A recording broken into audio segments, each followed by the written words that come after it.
Ladies and gentlemen, my fellow feathers in arms, welcome back to the Rabbit Holes That Quack, episode number 4. You're mostly related to today's documentary, The Orange Years, the Nickelodeon Story podcast.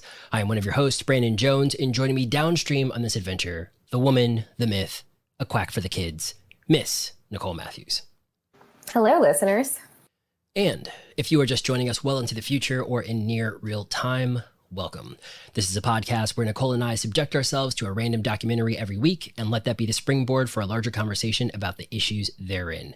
If you'd like to drop a particular documentary into the hat for us to choose from, we'll be choosing them from amongst our patrons at patreon.com/Pandora's Quack, where you can also submit broader topics, comments, and questions for both this and our other sister podcast, such as The Movies That Quack, where co-host Wade Slicken and I put each other on the spot each week to ask each other Hollywood's most poignant and stupid questions about what we think will happen next, as well as The Conversations That Quack, where co-host Efren Garcia and I do a weekly deep dive into the issues facing the Black movie protagonist. If you enjoy what you hear tonight, help us keep it going by supporting us over at patreon.com/Pandora's Quack and becoming a Patreon of any one of our tiers that start as low as $1, which includes early access to all of Pandora's Quack's podcast. But if that's not in the cards for you right now, that's more than okay. Feel free to share, rate, and review us on the free podcasting service of your choice, and stick around for Pandora's Quack's other upcoming shows. And so, without further ado, these are the rabbit holes that quack.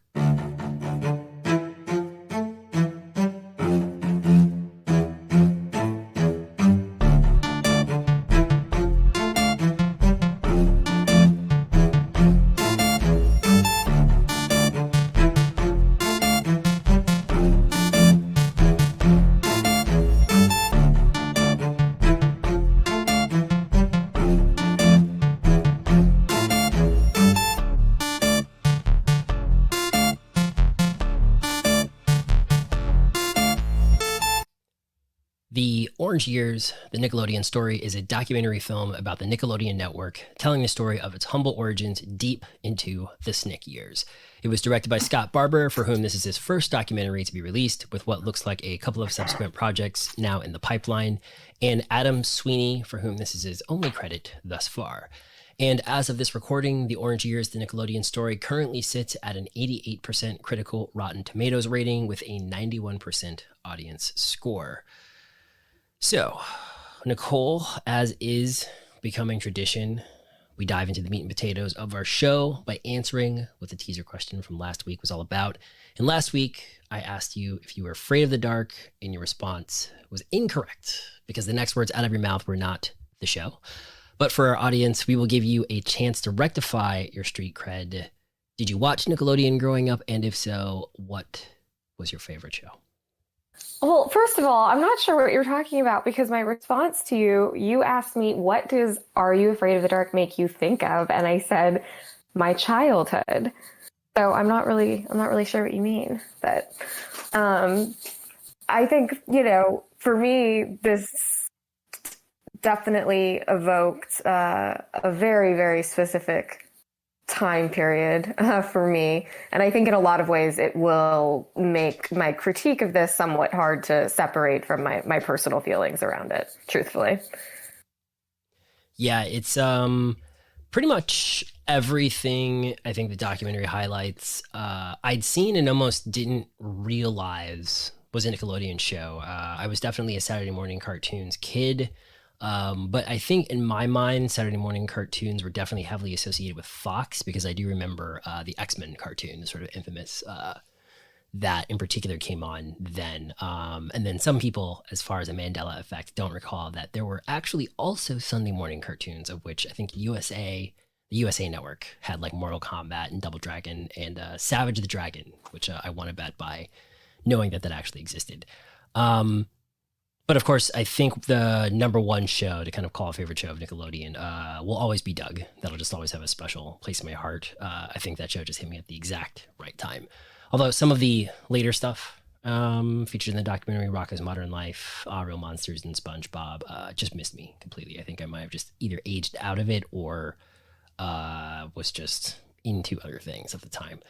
Doug is a classic, and I still sing a song from Doug to this day in work settings usually. But the infamous banging on a trash can, epic song, and still hold up. Yeah. What was your stance on Nickelodeon or expectations, I guess I would say, heading into this, like as of now? Like, I don't know, did you have a, obviously you kind of look back on Nickelodeon fondly, but did you have like sort of a 2021 perception of Nickelodeon before we jumped in? No, not at all. And I think in a lot of ways, that's kind of what I enjoyed about this was it wasn't really something that was top of mind in any way. I think, you know, even when you asked me about it last week, it instantly evoked this sense of childhood. But I don't feel like going into it, I think I was pleasantly surprised actually to just remember how much of that programming I actually consumed. It was really difficult for me to pick out shows that I hadn't actually watched. I mean, outside of obvious ones, like some of the content for, I think like preschoolers that they did that would have just, have missed me because I would have aged out of it by the time that type of content was finally being produced. But yeah, I think just the nostalgia of it, I think, kind of washed over me and took away any expectations that I think I would have had of like what exactly it was going to cover. And I think in a lot of ways too, that's what I found interesting about this documentary. It's essentially just kind of a timeline in a lot of ways of, that kind of trajectory and that kind of golden period, I would say, for Nickelodeon. Yeah, it was definitely interesting because I haven't really thought about Nickelodeon sort of since I aged out of it. It definitely was something that like you continue to see on, channel lineups. I don't know that I've really seen any ads or anything for it too, but obviously not the demographic. And it's been a long, long time since I've watched commercials on pretty much anything. I guess which means that Nickelodeon is not punishing me with pre-roll ads on front of all of my stuff. But again, not necessarily the demographic. I was going to say, I think we've both aged out for sure. Although, as I said, I still think about Doug and love the debates about whether or not Skeeter is black or if Patty Mayonnaise is black or Puerto Rican. There's been some great op-eds, both sort of serious and both sort of satirical about whether or not where they fall on the spectrum, which is kind of funny. And then, of course, when they dropped the clip of David the Gnome, I had almost forgotten how much how much I was picking up what Nickelodeon was putting down back in the day. So nostalgia aside, let's dive in. What did you think about the documentary as a film? And then the question that I always ask, obviously, did it seem fair? Did it seem biased? If that applies, but really just kind of overall, what do you think about revisiting the orange years? Yeah, I mean, I'm not sure that applies to this particular documentary. I think it's pretty hard to dispute Nickelodeon's success. So I think the overarching narrative of the documentary, I think sort of around how they were able to speak to children in a really unique way and in a way that hadn't been done before. I think that's a really hard thing to kind of reject, right? Just given that it was sort of and still is a cultural institution and that a lot of these shows do continue to resonate today. I think, that being said, for me, I did enjoy just sort of watching this trajectory of a company in terms of how their thinking started out and how that evolved over time. And I think it made me kind of sad, actually, in a lot of ways of just how rare those sort of environments, I think, have become in a lot of different industries, right? But I think even particularly in Hollywood, for sure, and, in the TV business. And I think, I was kind of thinking about it more towards the end where, I think there were some clips of people just in the ending credits at an art show or something. And, someone said something like, oh, it just to be around like the Nickelodeon art, like it reminds them of a time in their life that was actually like fun or more fun. Right. And I think this concept of actually as an adult getting to work in a fun environment like that is very attractive and very cool to see that was something that they were able to create together. Yeah, I think the thing that was sort of a big takeaway for me. So you always hear this phrase, like they don't make them like they used to. And it usually is just kind of everyone grew up around like a specific era and they all kind of, 80s people look fondly on the 90s, 70s people look fondly on the 80s, kind of, and so on and so forth, and just kind of like best era of music, best era of movies, and so on and so forth. And I think the thing that like this opened my eyes to is two things. One, the like way that we treat children just broadly with entertainment, and then two, just like companies in general that get to this big, get to this sort of scale. And like with regards to like the children piece, it was really cool sort of the entire time to kind of have them, it was just woven really throughout the narrative of just like, hey, what would kids want to watch kind of thing. And it just seemed like that was an edict that was very, very important to everyone involved, that it was always just, what like, how do we keep their attention? What do they actually want to be watching? And I thought it was actually really, really sort of poignant, especially because, you know, we're a few weeks out from sort of Fake Famous. And obviously we spoke about the algorithms and some of the stuff kind of going on there. I thought it was like really fascinating that like they mentioned that some of the very, very early stuff with Nickelodeon was kind of these like, you know, these perfect kids in these like high situations and kind of like almost like commercial, and they look good and they're kind of always having fun and sort of triumphing and all that kind of stuff, and how it just made kids feel bad. And it's kind of like, it was just really interesting to hear that, because it's like they saw that and noticed that 20 years ago. And like, that's something that is like kind of resurfacing now when people kind of talk about, you know, the people who kind of doom scroll, if they will, through social media, and they kind of just get bombarded by everyone has a better life than I am. And then the way that Nickelodeon sort of solved by it, and this is kind of, again, one of those things that they sort of kept reiterating with like their casting processes and all these other sort of aspects, was like, they just kind of kept searching for like the kid that was just a kid, and like not even necessarily an actor, but just a kid, so that they could be more relatable to people who were watching it, because kids kind of can just, they have that sniff test and they can just immediately tell, all right, no, I don't want anything to do with this. But then also just like in the way that they crafted their shows to like allow people, I think they're saying like they didn't have to win all the time, like everything wasn't always going like their way. And like even some of the other sort of characters would obviously be these sort of like really sort of you know, eccentric exaggerations of like, you know, authority figures and such, so that, you know, as a kid, you'd be like, well, even though my life's not going exactly according to plan, at least it's not as bad as this. And it was just really fascinating to like hear that. And I'd almost want to like spend a couple hours with Nickelodeon arbitrarily, like, you know, in the next month or so, just to see if like that still feels like how the programming is kind of like at its core, because all the shows that they mentioned and all the ones that we remember kind of when it was rolling out kind of specifically for our age group did kind of feel that way. And I'd be very curious to see if like it still feels relatable, or if it's kind of moved on to a different persona of what they think a child may be now. Yeah, I mean, I think, you know, ultimately that might be a hard thing for you to quantify because you aren't a kid anymore, right? And I think that's kind of what this documentary highlights, is like the importance of content for kids, right? And I think you might go and watch some of their newer programming now and it's not going to resonate, right? But I think clearly what they found success in doing is tapping into, you know, these moments in time. And I think, like, to your point, I would be curious to know if that's evolved at all, you know, but I think you're right, probably, that kids are still probably dealing with a lot of these same issues, you know.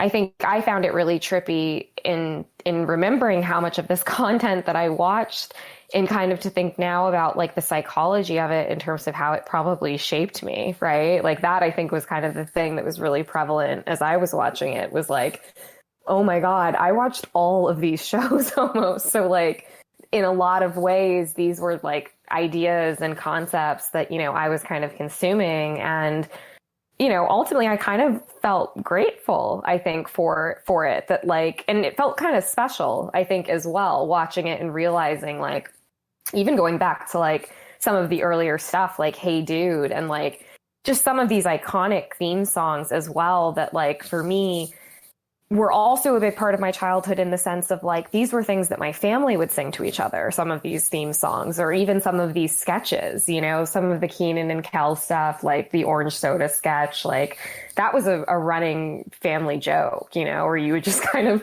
break out into talking about orange soda and everyone knew what that meant, right? So I think even in a way, you know, I'm not sure if that was the case in all households, but I think Nickelodeon was a connection point for parents and kids as well. And so I think that was really fascinating for me, just watching like, wow, okay, like in a kind of, connected way, I was also a part of kind of everything I'm consuming in this documentary.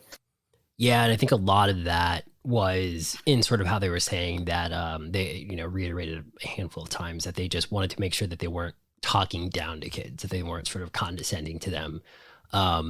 Which is cool because it's like, even when you look at some of that, like I think their original logo and sort of that it had this like orchestra sort of beat. It's kind of interesting to like see that that's what it started out as eventually, and then kind of to end up as this just sort of iconic orange and sort of like neon orange type of vibe that very, very recognizable, and just kind of like you could be anywhere and just sort of see that out of the corner of your eye and kind of know that likely it was sort of Nickelodeon.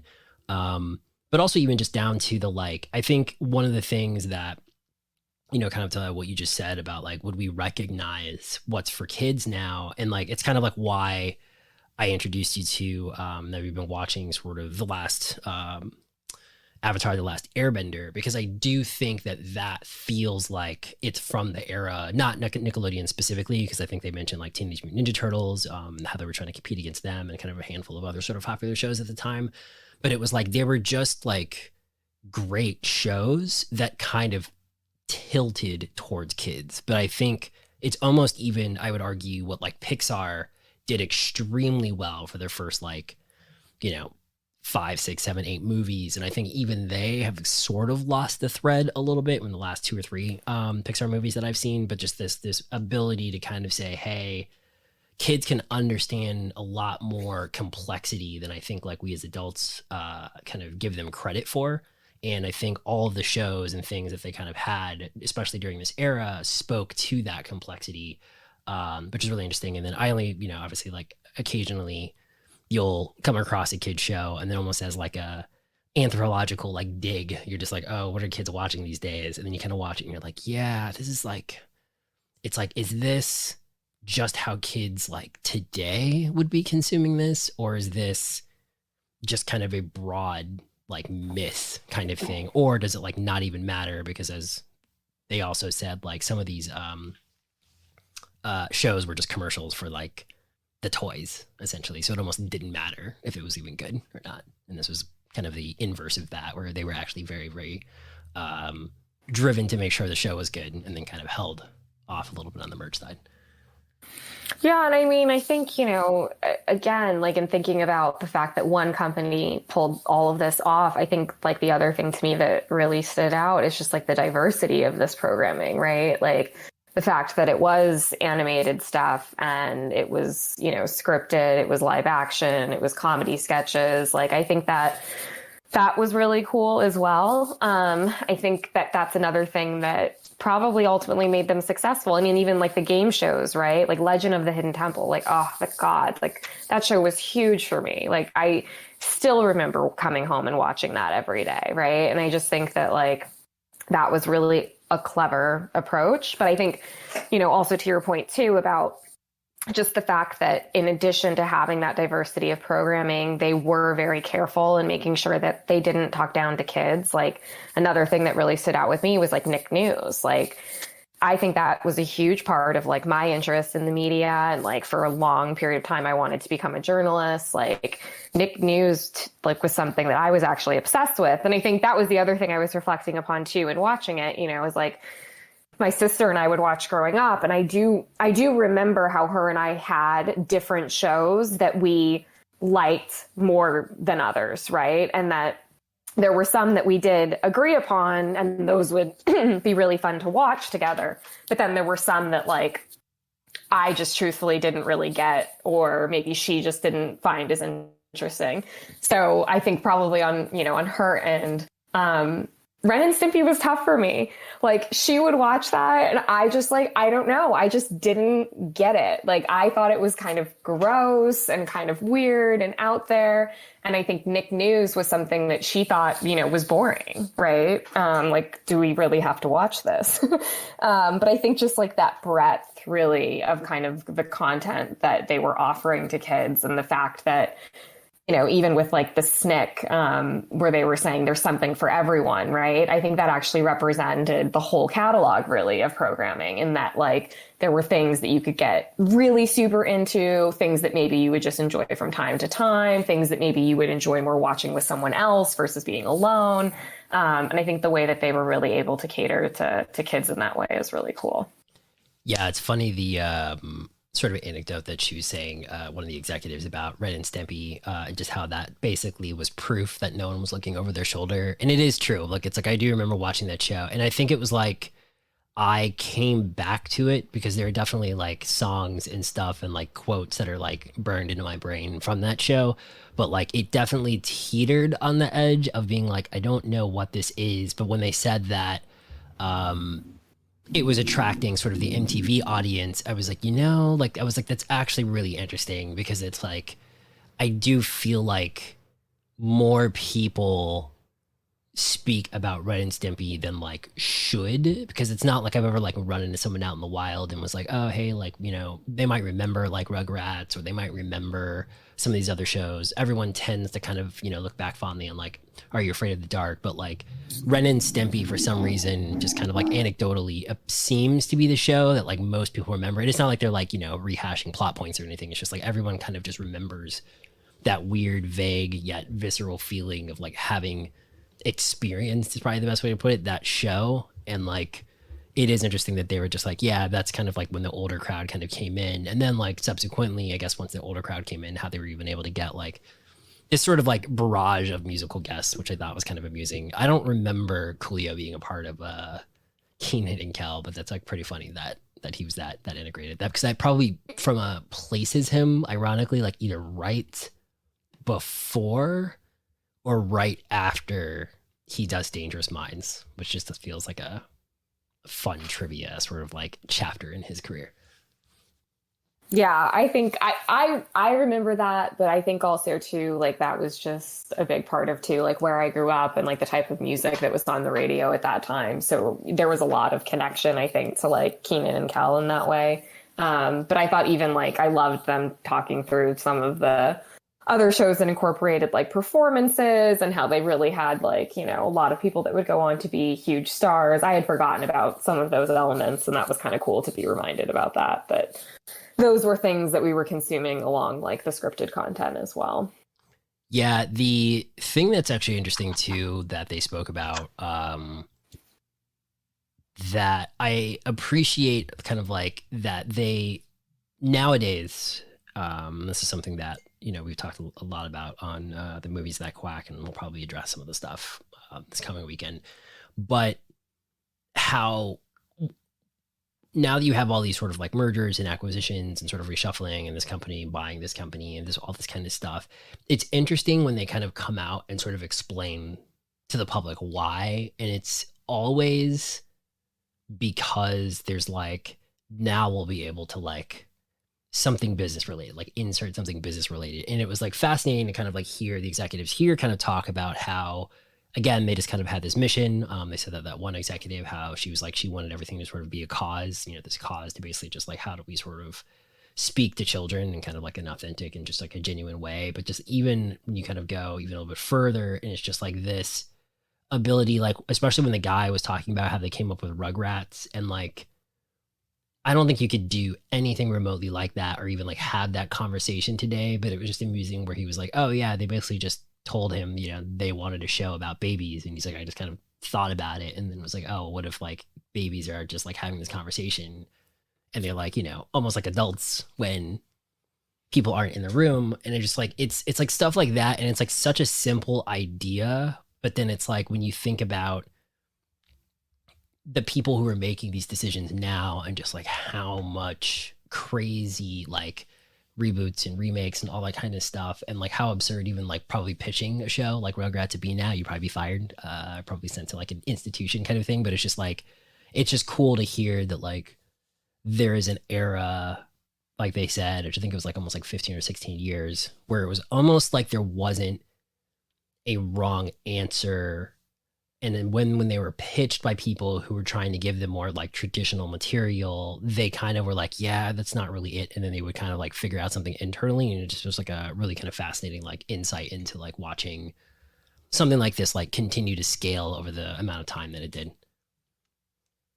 Yeah, I mean, I feel like to my earlier point, it definitely made me sad watching it because it did hit me. Like, I just don't think something like this is really possible again right now in this type of climate for a number of reasons. I think one, because like companies, you know, have become so much larger and acquired other companies. So I think that, you know, just kind of like natural M&A activity makes it difficult. But I also think too, you know, as you and I often discuss, like we're living in very PC times as well. And I think, again, the sort of like limitless creativity that they were able to enjoy as a result of, you know, kind of the vision that the leader held. It's very cool. And I'm just not really sure that something like that is possible today. And that sucks. Yeah, I remember Wade asked me in one of our previous shows why I thought that there isn't reality shows or like reality television featuring kids and stuff like that today in the way that, like, you know, you had Guts and Are You Afraid of the Dark, and we're not Afraid of the Dark, but just like Guts and Legends of the Hidden Temple and like Double Dare and like all these kind of like shows. And like I was like, you know, it's probably because the amount of hours of production and all that kind of stuff would be extremely prohibitive to have like minors do it. But I was like, also, I have no idea, and obviously this is, you know, predating watching this documentary. I was like, I have no idea how many, if any, kids got seriously hurt, because it's, you know, it's not something that would have trended back then. I mean, you might have heard it on a news story, blinked and missed it. And so that it was actually really interesting because I cued in on that when like the Double Dare host, Mark Summers, I think he was basically was just like, yeah, we only ever had one instance. And he's like, I don't, like, basically just paraphrasing, he's like, I don't know how that kid's still alive. He's like, it's the way that he fell kind of like on his neck. And then he's basically like, you know, told that story of like the father basically was like, you're lucky he's okay. Give me that TV kind of thing, and I won't sue you. And I just like, I can only imagine as litigious as this country has gotten, like it's just would probably just be like not even worth the even like chance that a kid could get hurt, as fun as it would be. Granted, obviously they have Legends of the Hidden Temple. I think we talked about this last week or just like off air or something like that. It's coming back, so I am very curious to see what will be different, if anything, based off of that. Even though that was a show that had a lot less stunts, it was kind of just as they describe in the documentary, like a haunted house kind of thing. But it'll be interesting to see what's different, almost from like a, call it a safety standpoint, more so than a production value standpoint, of which I would assume they're going to have a lot more money this time around to do what they want to do. Yeah, I mean, I think, again, I'm not like super familiar with the current children's content out there, so maybe like I could be wrong about this, but if it's not similar to Nickelodeon, like I think for me the PC thing is more of a suspected culprit. And I think that Are You Afraid of the Dark touched on that a little bit, right? Yeah. Where they were like, okay, if we're going to do this, have it be based on lore that already exists, because otherwise parents are going to be like calling up and saying something. And so they did that and it was fine. But I think like I try to imagine that show in today's world, and you think about like them getting canceled on social media as a result. Like, I don't know. I think like for me, I'm more intrigued by that possibility, because I do feel like it would be very difficult to still produce this type of children's content in the environment we live in now, where companies literally can be canceled on social media. Yeah, I definitely liked the how they came together, or at least being walked through how they came up with Are You Afraid of the Dark, because I liked how they were like, it was going to be an old man telling fairy tales, but then when it turned into an old man telling scary tales and then telling them to children, how they were like, yeah, it's kind of creepy, so maybe it should just be kids telling kids. It's like stuff like that that's like funny, because like, you know, whenever you have these like brand blunders and you're always like sitting there and everyone kind of has that sort of same question where they're like, how did this get through 20, 30 people's eyes and still make it out to public? And then all of a sudden someone realizes like, this is probably not a good idea. It's like when you're dealing with like kids, it is impressive also that they went as long as they did. And I don't really have any memory of it. And I don't think there was anything that they mentioned in the documentary of just like, you know, something that just went too far. And like the parents kind of just, you know, showing up, as they said, kind of at the gates with like the picket signs and all that kind of stuff. But it was pretty funny though, that he's just like, yeah, it had to have a connection to some sort of literary thing, which would actually be a really funny defense to kind of watch that play out today. Cause I think you and I've had that conversation a bunch of times where I'll just kind of go, the amount of things that I see that get canceled, and then the amount of books, like actual books that probably have like incredibly questionable material in them, as opposed to like something like Dr. Seuss, cracks me up. Because all that really tells me is that if it's easy to consume and it's perhaps challenging, that we're going to shut it down. But if it may require you to like read like a 3,000 page book that's quite dense, that maybe could be the most offensive thing like ever conceived of, it's just going to be too much effort to actually try to not only engage with it, but then to also get it like banned, kind of thing. But we'll ban Harry Potter and all those other stuff.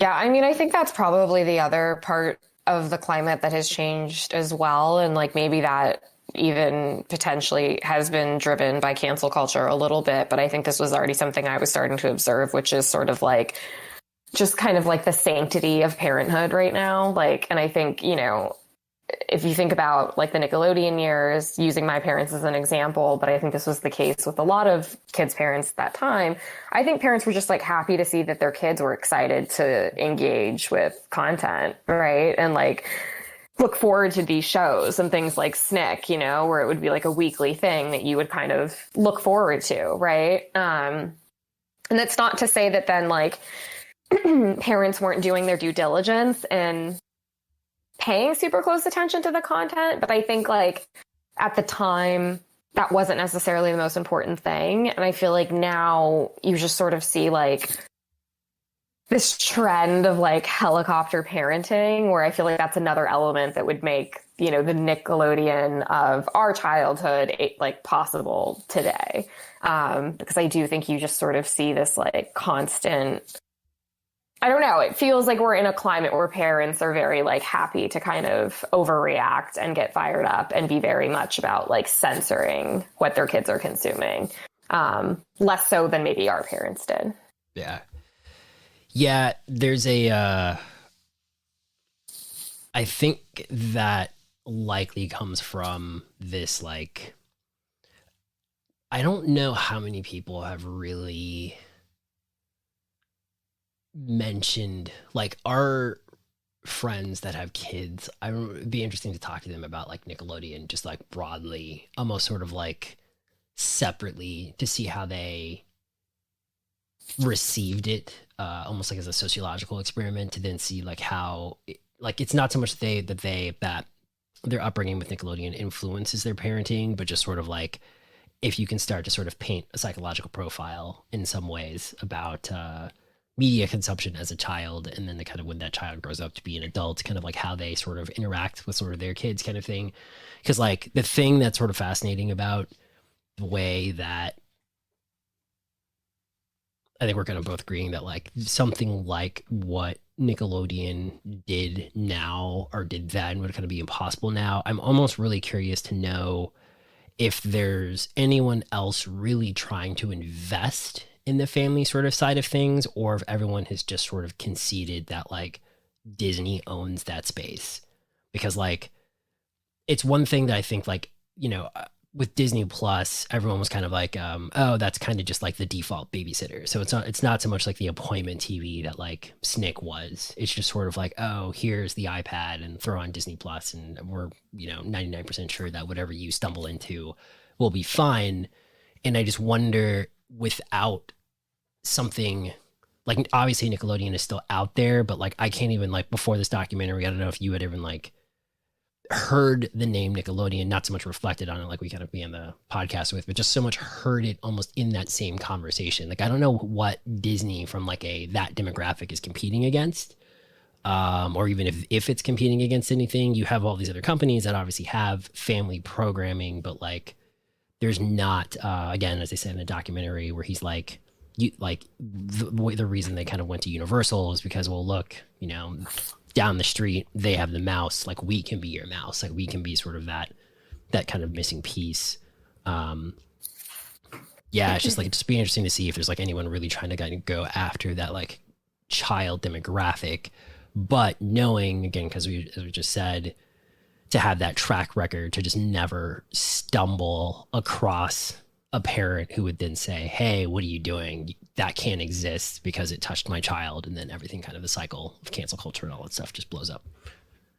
Well, I mean, the reality too is like, to be fair, it also could be driven by other realities, right? So like, I know YouTube has I think they made an announcement last year, but they've been making a much bigger push into children's content and the way that that's structured, like via their site. And that being said, though, I have also seen that parents still encounter situations where the content being served in that environment is actually like inappropriate for kids, right? And I think like that's sort of the problem with, the YouTube algorithm and a whole host of other things related to that offering.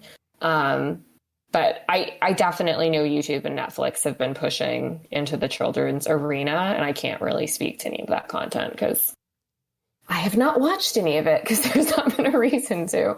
But I would be curious to know how it does kind of compare, I guess, to like some of the Nickelodeon stuff that we've seen. And I'm curious, I guess, like long term, who will sort of emerge as a leader in that category. Yeah, I mean, I think what may be holding companies back from kind of fully investing, kind of like to really go after Disney or to even kind of carve out a niche, like how Nickelodeon started, is like the gaming space, because I would argue something like Fortnite and how like Minecraft kind of before it and some of these other games were just like the only sort of conversation that sort of these kids were having. I remember sort of my niece just like raving over like the streamers even that she watched that were connected to Fortnite.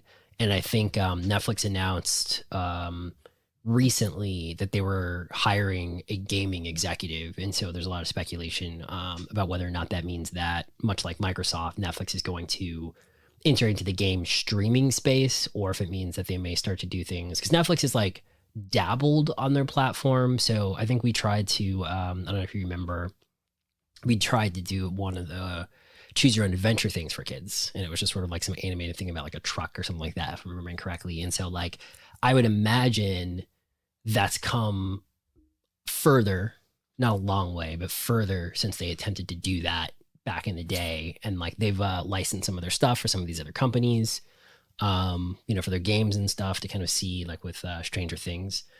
So I almost think that they know that it's almost like, if you kind of like step completely back, like today's kid wants something more interactive. So it's like the way that they kind of picked up on Blue's Clues in the documentary, which is interesting. I'd always heard Blue's Clues, but I never actually like watched it. And it kind of reminded me, it was actually kind of funny to think about, because I remember one of my high school friends, like she would just like always quote it and all this stuff all the time. And I never really knew like what the show was. I had no idea it was actually designed for 3-year-olds, which is actually pretty funny. If I ever actually cross paths with her again, I'll have to ask her why she was watching a show for 3-year-olds. Hey, I mean, okay, look, I'll be honest. I never watched it like regularly, but like I had seen it. I think when you're kids, but that's what's so interesting about Nickelodeon, right? Like that's how pervasive I think it was for certain people's households. Yeah. Right. That like even the programming for a preschooler was something that would just be kind of like on. Right. And maybe that wasn't what you were like actively doing. Maybe you were actually studying, because the reality was like you were in middle school. Right. But like it was there. Right. And you knew that like coming up next would maybe be something you would be interested in, or that would be age appropriate for you. Yeah. This is a shout out to the people who know what Captain Power is with regards to interactive television. Because as far as I'm concerned, that was the gold standard. So again, shout out to the people who know who that is. The other piece that was interesting was the merchandise kind of aspect, and how they kind of didn't want to really go down that route, which I thought was kind of fascinating, because like nowadays that just is sort of like a default aspect of kind of the business, and even kind of what They sort of speak about towards the ending that I'd be curious to sort of look at. I don't know if there's ever, there's probably not another documentary or something like that. This was very like a broadly just sort of like positive and almost just kind of like it felt like sort of a reunion, if you will, of just like, hey, here's where, all the shows, kind of how they came to be and all that such. But like, there seemed to like be this like hint with a couple things that people said as the documentary like closed, that I guess once they got a taste of like just how much money they could be making for like licensing stuff and all that like that's when things started to change. And I just thought that was kind of like a fascinating sort of thing. And then kind of the documentary kind of ends and you're just like, they don't really obviously like dive deep into it. So I'd be very curious to see like if it was just one of those things where one of the executives who's now like at Disney, like it'd be interesting to see if like there's a thing where, yep, I've just kind of done everything I can do here, and so it's kind of time to move on. Or if it was kind of like, we've heard this and kind of experienced this both firsthand and just kind of all around the industry, with multiple industries, where it's just like you kind of just get that like one wrong reorganization or just sort of like chain of command or just like org structure, and everyone kind of just goes, I think I'm good, and then just kind of like that magical combination of people one by one starts to sort of break apart. And then like when the X number of person, the fourth person or the fifth person like leaves, then it's like not even that department is like unrecognizable and sort of the talent is kind of gone. And I just wonder with something like Nickelodeon, if like what that actual domino was that kind of started to sort of like, all right, guys, like I guess like we should all kind of see what else is out there. And that's not to say anything to like, the people who were still doing like great shows on there. Like I didn't, like, again, Dora the Explorer, I had no idea was a Nickelodeon show. It's pretty fascinating that that's like I think that's a global brand at this point, which is pretty cool. But yeah. I mean, I definitely think that like for me, the approach to merchandise was very telling, right? I think it kind of, in a lot of ways, it added credibility to the story that the documentary was trying to tell, right? And I think that in a lot of ways, it kind of reminded me actually of another documentary that you and I watched, I think, what was that, a couple of years ago, but the Mr. Rogers, Won't You Be My Neighbor documentary, right? Yeah. And I think a lot of what they explored in that documentary was really like his passion and his vision for like how he was going to speak to kids, right? And I think ultimately that's what the Nickelodeon documentary was trying to sell us, right? Is that like they were able to tap into a very, very special approach to speaking to kids, to producing content for kids. And I think the merchandise piece kind of, for me, just sort of solidified them actually having a true mission, right? That they were marching towards. And I think in large part, that's probably what made them successful, right? And I think then when it comes to the merchandise, you sort of see that come through where like they weren't just trying to sell something to children to make a buck, right? Like it was still them, trying to kind of reconcile with the fact that they did want to stay focused on the mission and how could they potentially explore merchandising options and still kind of remain true to the cause, right? And I think for me, like I kind of laughed, like I definitely had gack for sure. And even their insistence on, the packaging and what that look and feel like, I think that was probably a huge part of why that was so successful and why I probably wanted it as a kid. And I thought that was really, really cool. And, even though it was kind of just a small portion at the end, I think that really did a service to the story they were trying to tell in that, it kind of proved out that, yeah, okay, like this wasn't about the money. We really were trying to do something special for kids. And that was really our commitment. Yeah. The thing that I was glad that was in here that I hope more people nowadays kind of like understand that are in these roles is like the note about like Clarissa Explains It All and Alex Mack, and just that like the guy who was like, girls will watch a show about a boy, but boys won't necessarily watch a show about a girl. And it's funny because you hear that all the time now about people just sort of like, and people just aggressively rooting for representation, of which I think there are, valid pros and cons too. But I think that the piece that people keep glossing over is exactly what was said about, like, you know, Clarissa Explains It All and Alex Mack, is that these were just cool shows that like starred a female character. And like looking back on it, they were just cool shows, because I don't think anyone would say that either one of those was a quote unquote like girl show or like a female show or like a feminist show. Like it almost felt like foreign when like the one person they interviewed was like, I don't know if it was in the documentary or if it was like I think it was actually like a news clip or something from the time where like they called Clarissa sort of like a feminist. It was just sort of like great to watch. And it's like one of those things where like even the way that the guy who was talking about like the casting process and kind of like hiring the girl who played Clarissa, and it was just sort of like asking her questions and just sort of like getting that honest kind of like answer, just sort of that like, oh yeah, you're an actual like human being, and kind of the aspect that he was talking about where it's like, oh, there are people who just like, they don't have to turn anything on, they're not acting, they're not whatever, like they're just sort of like being them. And it was just, and even kind of like with the Alex Mack sort of situation, just kind of funny that that's exactly how Ripley kind of came for Alien, where it was like written for a guy and they just ended up casting Sigourney Weaver, and sort of for this just casting sort of the actress that ended up playing her. It's just like, it's one of those things that I think people miss a lot of times. I know you and I have even talked a lot about this over the years, where it's just sort of like, I always feel like the representation piece sort of muddies the waters sometimes, where you just go, these were just great shows that happen to have like a female leads kind of thing. And really kind of, and they talk about this where it was like, they actually had like a pretty diverse cast almost across like all of their shows, which again is kind of amusing when you kind of look at just like any network, how they've sort of like sliced hairs to kind of like, oh, this is the network for people who wear blue t-shirts kind of thing, as opposed to just sort of like, hey, if you're a kid, this is for you. And kids kind of come in all shapes and sizes and look, sound, like all kinds of things. So that was actually really interesting to me, and kind of like I hope more people, if you get a chance to see this documentary, just like use that as something to sort of take away, that it was just like, these are shows that are iconic and that people speak, you know, I've never heard anyone kind of speak negatively about these two shows, but I've also never heard them say like, oh, that show that like starred a girl kind of thing, which I think is a cool distinction.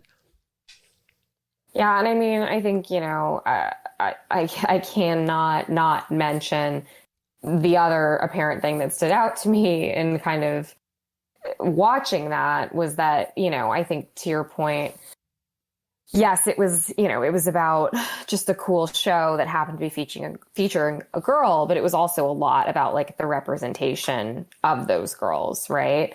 And I do think that that was not only important, but the way it was done was important. And I think, you know, again, in drawing parallels towards today, I cannot speak to current children's content, but one thing I do know to be true is that as I've gotten older, I think like the sexualization of women has started to happen younger and younger and younger and younger. And I think, you know, even on like TikTok and Instagram, there are these really funny memes that sort of get at this, where it'll say like, it'll be like, you know, an older, like I say older, it'll be like a, you know, a mid-30s woman, and she'll be like, you know, 15-year-olds today versus 15-year-olds when she was 15, right? And obviously the 15-year-old when she was 15 looks a lot more like Melissa Joan Hart in Clarissa Explains It All. And then the 15-year-old of today looks like, you know, like a sexy dancer on TikTok, right? And I think that that was another thing that I was just sort of reflecting upon, is like, just as a woman, though, like how that probably did shape how I saw women in a lot of ways. And I think it was another thing that I was kind of grateful for in watching this documentary, of like, that was a very healthy representation of young girls to be having at the time that I was a young girl, as opposed to what I see young girls sort of facing today, which is a very like highly sexualized, much older kind of image that they're being told that they need to take on at the age of Clarissa. And I think that kind of spooks me a little bit for like the future of our young girls, that sort of representation doesn't seem to be as prevalent today. Yeah, I mean, I think what's interesting about that stuff is there's a, and we talked a little bit about this a few episodes ago. I feel like there's like a self-fulfilling prophecy that I don't see enough people like directly addressing. Like it's kind of one of those things where it's like, or rather, I've actually heard some like conservative news outlets. They'll do it, and they kind of obviously they just get destroyed because they're conservative. But like, it's sort of like this idea that, and again, I haven't sort of personally read to the depth of like Billie Eilish's thing, but so I'm gonna just like use this as like a conceptual example. But it's like she was someone similar in my mind to like Adele, where it was just like, I know you because of your voice and like your personality, and like that's generally it. And then I think when Adele lost weight, I do remember people talking about that, but it was kind of just like in the like, oh, like you were fine before. Like it was like from a body image standpoint, like don't try to be like this people. And then again, I can go like 10 layers deeper, but just leaving it there for now. But then like the Billie Eilish thing was interesting. Like I was saying back when we did that episode, because it was like, oh, hey, here's my body. And it's like, I find like, this is kind of why I was saying it's sort of like this weird self-fulfilling prophecy, because it's like, and this is only fresh in my mind because I was doing some editing, some stuff earlier today, where it's like, if you have sort of like this imagery that's being given by people who other girls look up to, then it almost seems like even though the person who's now dressing this way is attempting to sort of like dress this way through some sort of like psychological point, is kind of then almost telling the like girl who looks up to her that she can kind of do it or should do it too. And so it's kind of like, I understand the like nuances of that, but it just is kind of, again, like one of those things where like, it's curious because it seems like it's sort of, again, like sort of the snake eating its tail. I do definitely agree, because I think Chloe Grace Moretz has like a really terrible story about like how, I forgot what movie it was, and I think she didn't even say, where she basically like showed up and like the wardrobe had just basically like completely over sexualized her. I definitely think that that's not going on. That's definitely not something I'm trying to deny.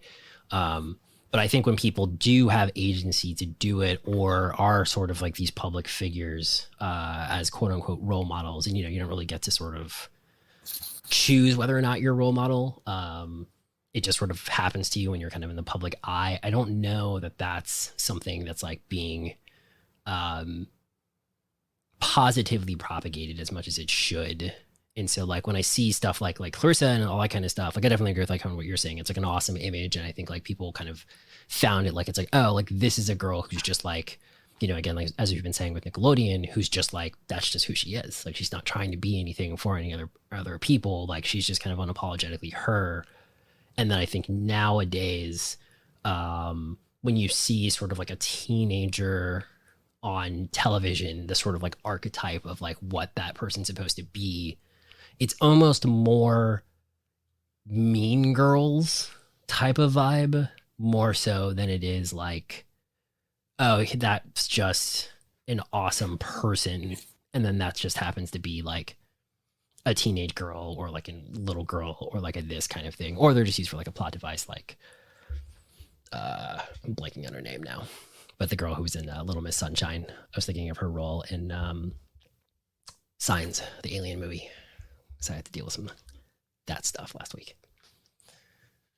Yeah, I mean, I don't know. I think for me though, like that's more where like parenting comes into the picture, because I do think the thing that's tough about like your Billie Eilish example is like ultimately young girls do turn into women.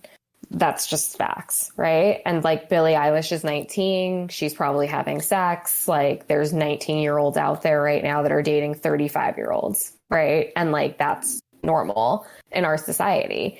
And I think that's the hard part about it, right? Like from an entertainment perspective, is like you can't hold young girls back from being women just because their fan bases are younger, right? And so I think that's where it just becomes like, what content are your kids consuming at what ages, right? And I think like if you think about Billie Eilish specifically, for a moment in time, that was probably like an appropriate person for a certain aged girl in this country, right? But I think, like, to my point around like where parenting comes in, maybe now is not the time that you want your 12-year-old liking Billie Eilish anymore, right?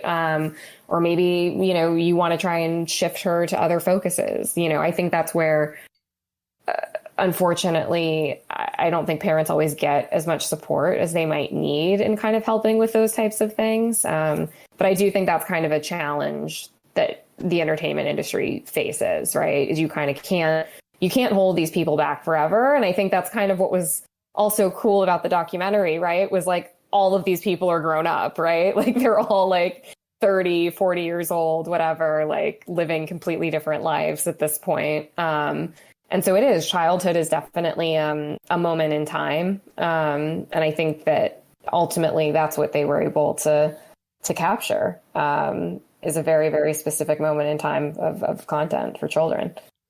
Yeah, I think it's funny when Mark Summers was like, he was like 33. I was just like, yeah, that's wild. I was like, I can't imagine being on a show called Double Dare at 33 and just being like, all right, so go do that. And then just like people being slimed and all that kind of stuff. I feel like that. But he was like, yeah, I mean, back then he just wanted to be on a show, which is pretty fascinating. I was very, very jealous of like everyone that got to work like at like the home base in Florida. I think you could just tell by how all of them reflected upon it that like there was probably zero negatives to that time period in their lives. And I think for any kid that's like gone to camp or, you know, just done some sort of like stay away activity, whether that was like a school trip, it's really easy to imagine what their lives must have been like during that time, right? Even the like sneaking into Universal and like just all of that, like it was so easy to kind of picture probably what their day-to-day must have been like. And I thought, what an incredible way to spend your kind of like early to mid-teen years, being on a studio set like that. I thought that I think also too will be something that will be a very unique experience that will be tough to be replicated. Yep. I remember me and a friend of mine, when we used to work at the movie theater, would always take our lunch breaks together and then we'd go play Dance Dance Revolution at the arcade downstairs.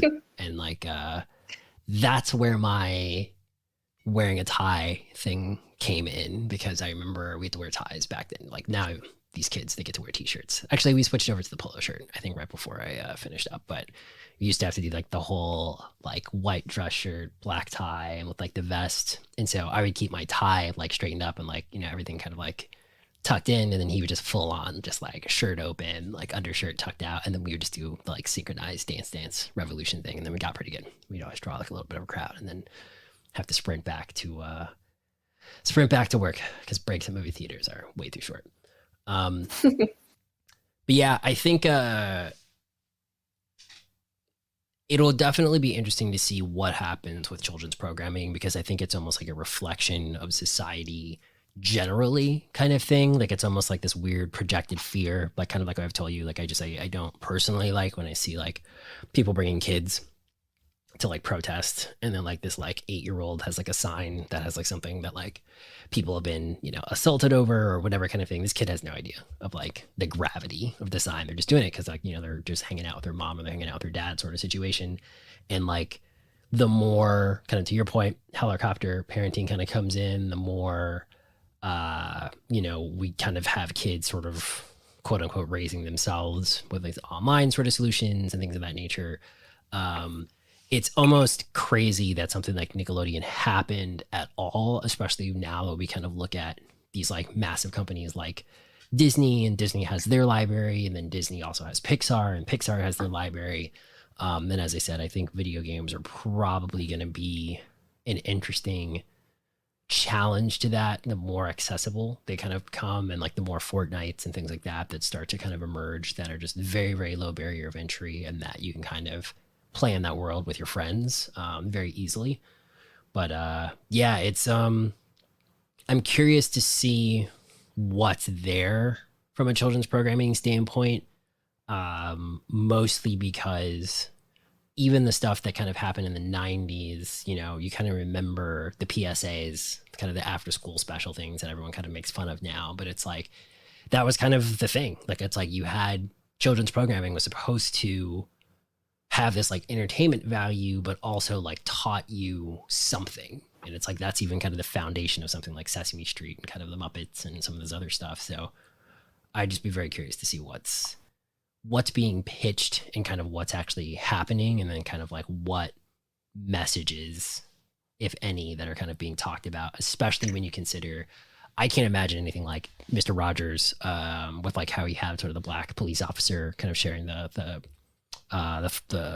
kiddie pool, and they kind of both had their feet in, and even kind of the way that Nickelodeon had on the Nick News, the kind of Magic Johnson explaining and talking to those other kids about being HIV positive. It's like, in theory, you would think that would happen now, but like, I just feel like people would be like up in arms because they would say that that's like too, it's like, I don't even know what the word is. Like, it's like not like too dangerous. It's not too mature. It's just like, they probably would just label it as quote unquote inappropriate for like children. Like, oh, the children shouldn't be exposed to that, like that kind of thing. Then I think the way that they even like framed Nick News, I think was incredibly important. I actually really liked that was their approach, where they were like, you telling the news in a way that you feel a part of the world, as opposed to this is just some stuff that you should be afraid of that's out in the world. And it's like crazy to think about, like, that's pretty much all the news is right now, because it's just hate clicks and ratings and all that kind of stuff. But like, what if it did actually try to like remind you that it's like, hey, you're a person who like lives in this city or lives in this town. Here are some things that are happening near you that you can participate in or that you should be aware of. Not, by the way, you might be hit with a nuclear blast. In other news, here's some sports scores. Well, I mean, but you know, truthfully, I will say, as an avid watcher of Nick News, like sometimes that was kind of the message. It was something dark, but I think to your earlier points, like it was the way that they talked about it to kids that made it feel less dark. And I think, like, you know, I know this was the case for me, but I know there's lots of other kids out there like this. If you're a kid who's like, you know, you're bright, you're very attuned to the world, you see what's going on, you observe things, the news is scary, right? And I remember that, like, that was kind of crazy too, I think, in watching the documentary and seeing some of those clips, that I remembered the feeling of it, you know, and that feeling was a feeling, I think, of safety, right? Of like that the way that they were giving you this information, it made it less scary. And it also kind of filled the curiosity in your mind to understand it as well, right? But yeah, I'm always going to be a Nick News diehard for that reason. I think that was a definitely like shining example of the Nickelodeon programming. Yeah.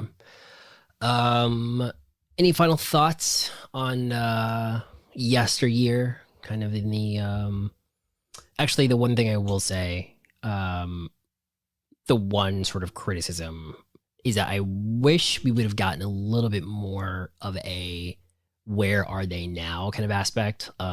Keenan obviously made up probably the best of anyone that kind of flashed across the screen.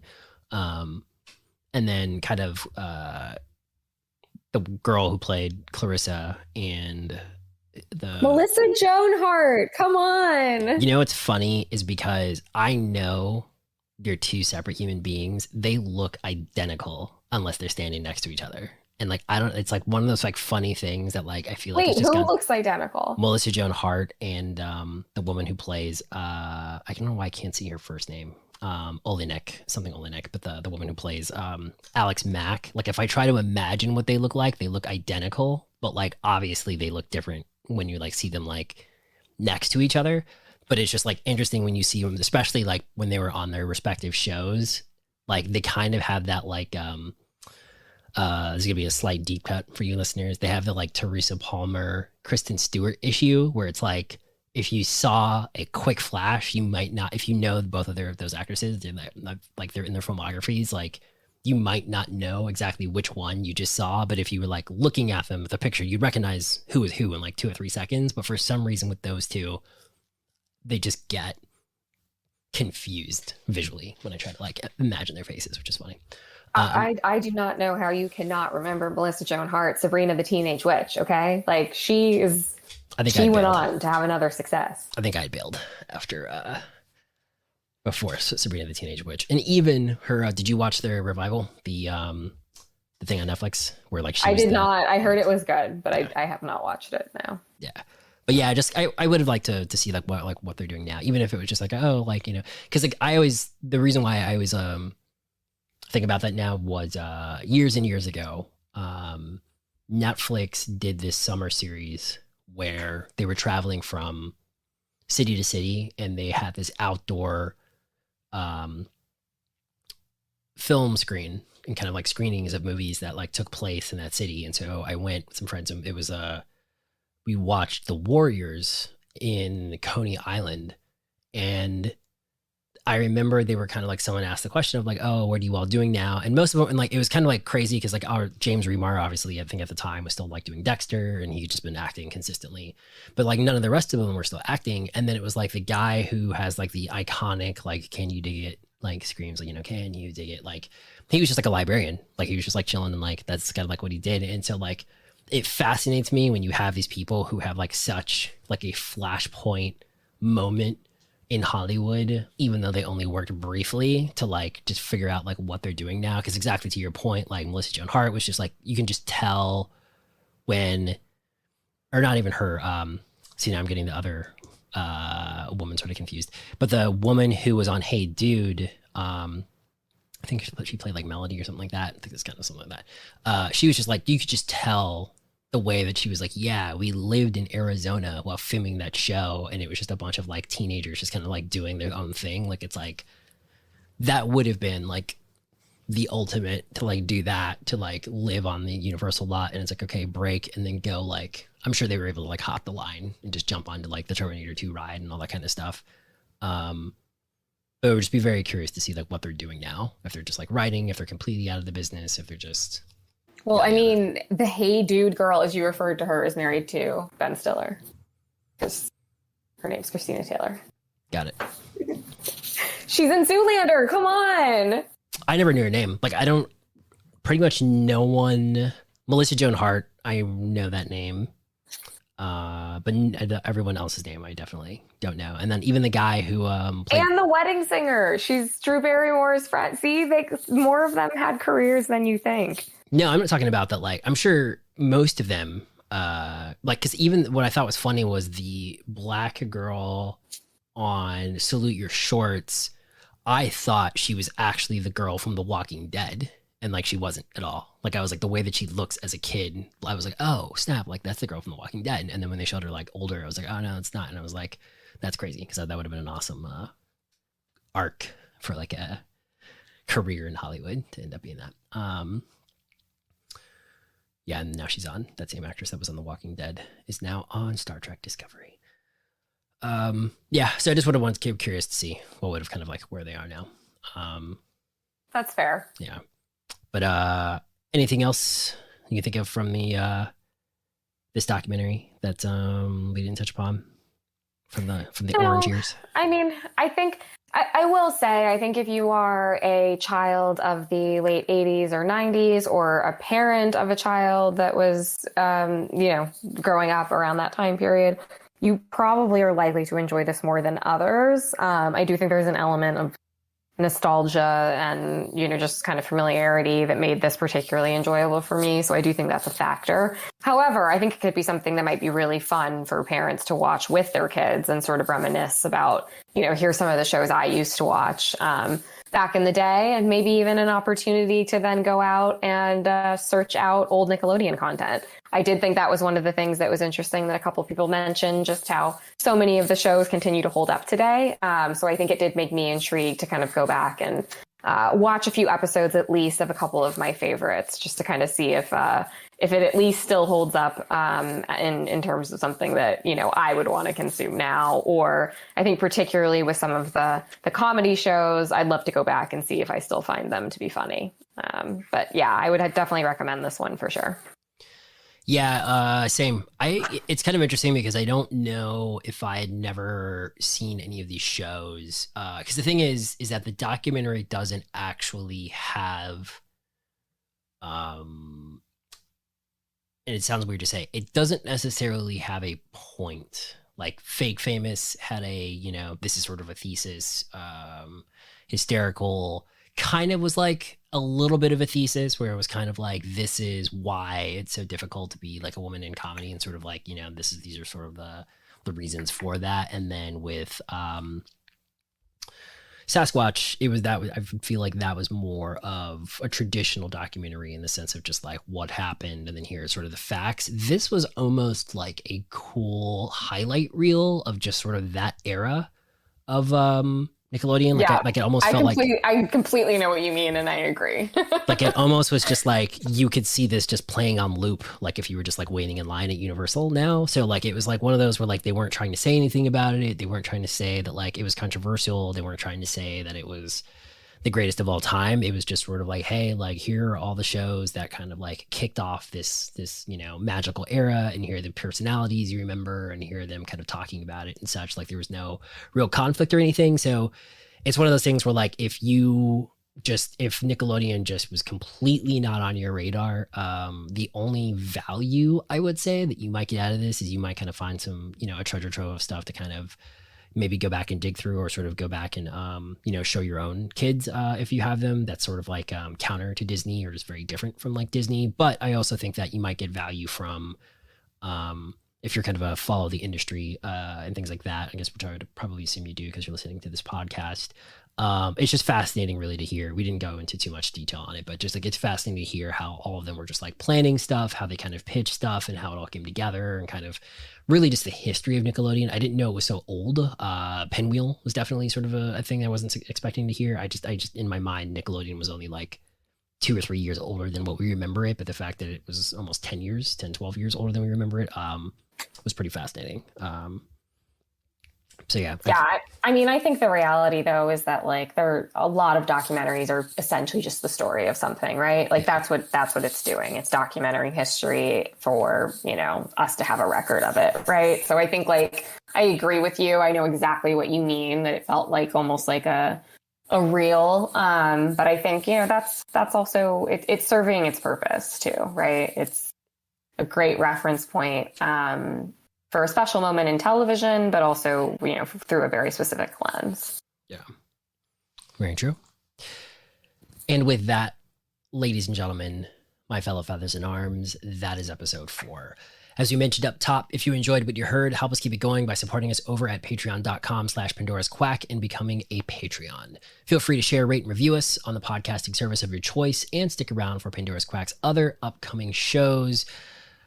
Nicole, when we first met, I told you I had this vision of a smart home. And one of the things that came out of that conversation was how you basically just believe that like sci-fi and science will eventually kill us. Something about just the way that all of these things are coming together cannot end well. Almost painting a picture of Skynet. The question I want to ask you now: will you ever feel comfortable letting a car drive you where you need to go with no one in the driver's seat? Only if society has completely converted to that model. I do not feel comfortable if there are other human-operated vehicles on the road. But if it has been devised into some sort of like we see in the movies, track system where we're all just kind of running in these vehicles in, you know, some perfect kind of motion, you know, then yes, I'm down. So you wouldn't be like that guy in the YouTube video we saw who just starts his Tesla and then climbs into the back and then basically goes to sleep. That's what I'm saying. I will say that definitely looked very appealing, right? Like the concept of just like being driven around LA and Hollywood, like, and you're just chilling in the back of your car. Sure, that's probably a lot of fun. But yeah, no, I think for me it would definitely have to exist as some sort of like one for all system. The thought of, you know, robots and humans operating cars on the same roads makes me very, very nervous. Very interesting. Very interesting. Well, thank you for joining me, Nicole. Thank you, listeners, for listening. You will find out next week what we will be watching This podcast was produced by Pandora's Quack. She is Nicole Matthews, and you can follow her where? You can follow me on Twitter at Nicole Matthews, and you can follow me on Instagram at Marie Coley. And I'm Brandan Jones, and you can follow me, hopefully on Patreon or Discord by the time that you hear this. That is where I'll be most responsive, because I am definitely probably not going to dip my toe back into social media unless I have to. And these are, of course, the rabbit holes that quack. Good night.